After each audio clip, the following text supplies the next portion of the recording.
남북 고위급 접촉이 사실상 무산된 것으로 보입니다. 이른바 삐라 살포의 불만을 나타내며 이미 합의된 날짜에 불응한 북측도 문제지만 대북전단 논란을 방관한 우리 정부 역시 빌미를 제공했다는 비판에서 자유롭지 못합니다.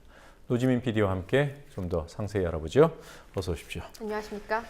자, 이게 대북전단 이른바 삐라 살포 문제 때문에 계속 여파가 미치고 있는 것 같아요. 그래서 고위급 접촉이 결국 무산되는 겁니까? 예, 북측이 어제 정부를 향해서 대북전단 살포를 방관하고 있다고 비판하자 우리 정부도 불쾌감을 드러냈습니다. 임병철 통일부 대변인은 오늘 북한의 태도로 남북의 합의에 따라 제의한 10월 30일 고위급 접촉 개최가 사실상 어려워질 것에 대해서 유감을 표명한다고 논평했습니다. 대북전단 살포를 제한하라는 북측 요구에 대해서는 부당한 요구까지 수용할 수 없다고 일축했습니다. 네, 이제 북측 요구 어제 나온 거고요. 그 이후에 별다른 입장은 안 나온 겁니까? 예, 이 시간까지 접촉 제의에 대해서 추가적인 입장을 내놓고 있지 않습니다. 따라서 접촉은 사실상 무산됐고요. 북측은 어제 국가안보실로 통지문을 보냈습니다. 고위급 접촉을 개최하겠는지, 삐라 살포에 계속 매달릴 것인지 남측의 책임적인 선택에 달려 있다면서 고위급 접촉 무산의 책임을 정부 측에 돌려놓은 상태입니다. 네.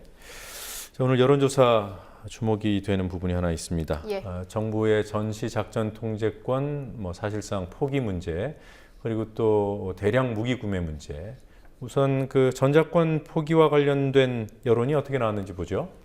예, 먼저 국민의 절반 이상이 박 대통령이 전작권 환수 공약을 파기한 것이라고 보면서 사과해야 한다고 생각하는 것으로 나타났습니다. 여론조사 기관인 사회동향연구소가 지난 25일과 26일에 걸쳐서 전작권 환수 재연기에 대해 여론조사를 실시했는데요. 응답자의 과반인 51.2%가 박 대통령이 지난 대선에서 약속했던 전작권 환수를 어긴 데 대해 사과해야 한다고 답했습니다.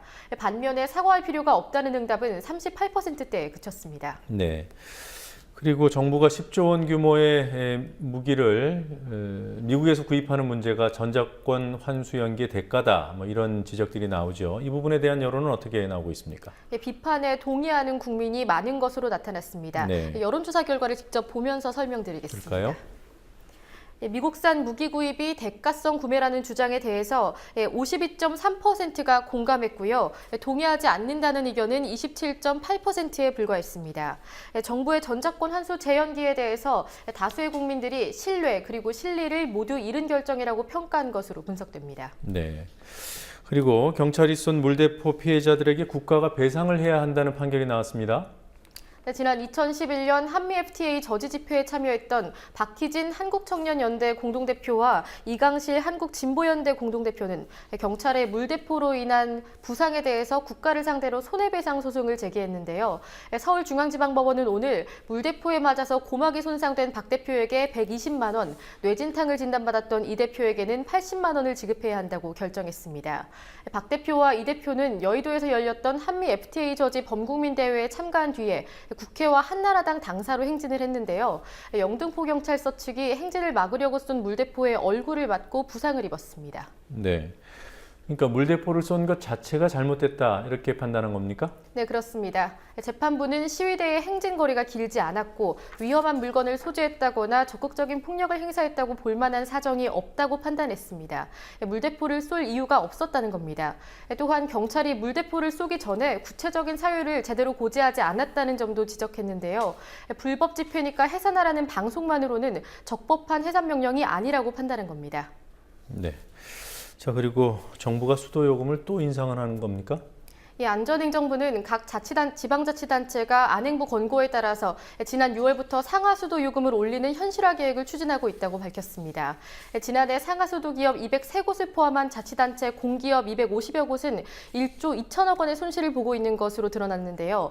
이 부채를 줄이기 위해서 안행부가 현재 원가의 35%인 하수도 요금은 2017년까지 2배 정도 올리라고 권고했습니다.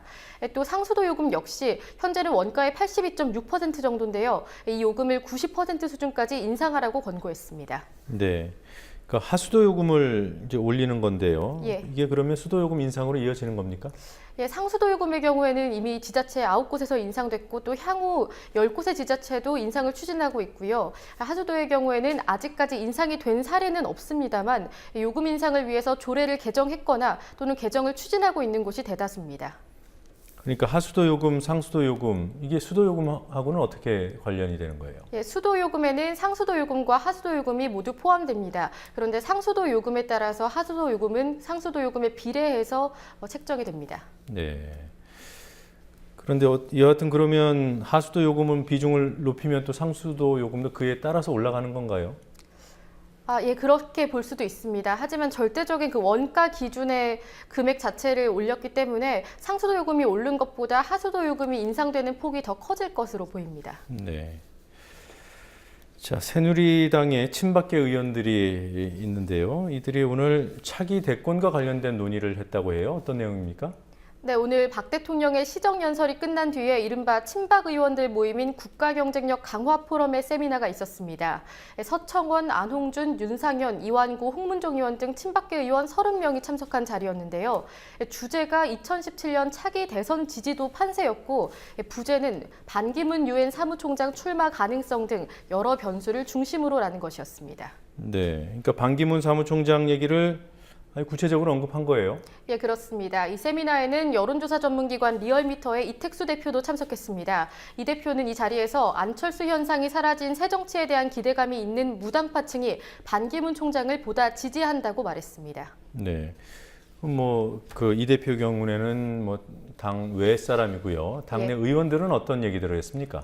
네, 안홍준 의원은 특히 반기문 총장의 임기가 시기적으로 딱 맞아떨어진다고 말했고요. 유기준 의원은 최근 반 총장을 만났다면서 전체적으로는 유엔 사무총장으로서 임기가 남아있기 때문에 그런 이야기를 하는 게 적절하지 않다는 취지로 말했다고 말했습니다.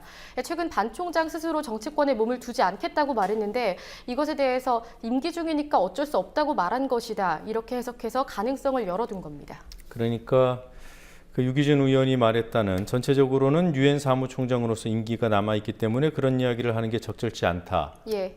이게 반기문 총장의 말이라는 겁니까? 예, 반기문 총장의 말을 전언을 한 건데요.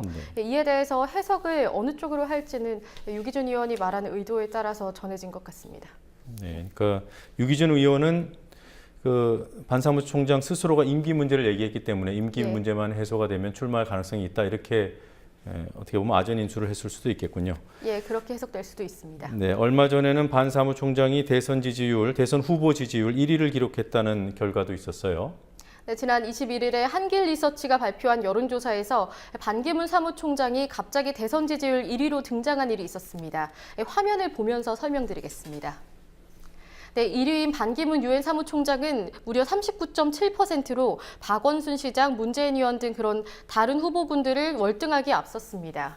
그러니까 한길 리서치에서 지난 17일부터 18일 사이에 조사했던 내용이고요. 예, 그렇습니다. 이미 보도됐던 내용이죠. 예, 그렇습니다. 40% 가까운 지지를 받는 것으로 여론조사에서 나왔군요. 예, 그 전에는 박원순 시장 또는 여권에서는 김무성 대표가 대표적인 주자로 거론됐는데 갑작스럽게 반기문 총장이 월등하게 높은 지지율로 후보로 거론되면서 이것에 대해서 어떠한 의도가 있는 것이 아니냐라는 분석도 있었습니다. 네. 예, 게다가 비슷한 시기에는 김무성 대표의 차기 대선 지지율이 3주 연속 하락했다 이런 리얼미터 여론조사도 발표됐습니다.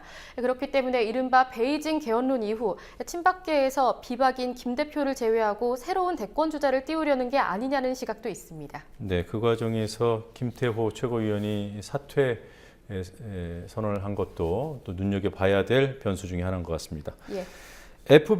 미국 FBI가 짝퉁 뉴스 사이트를 만들었다. 왜 그런 겁니까? 네, 미국 비영리 단체인 전자프론티어 재단이 최근 보고서를 통해서 폭로한 사실인데요.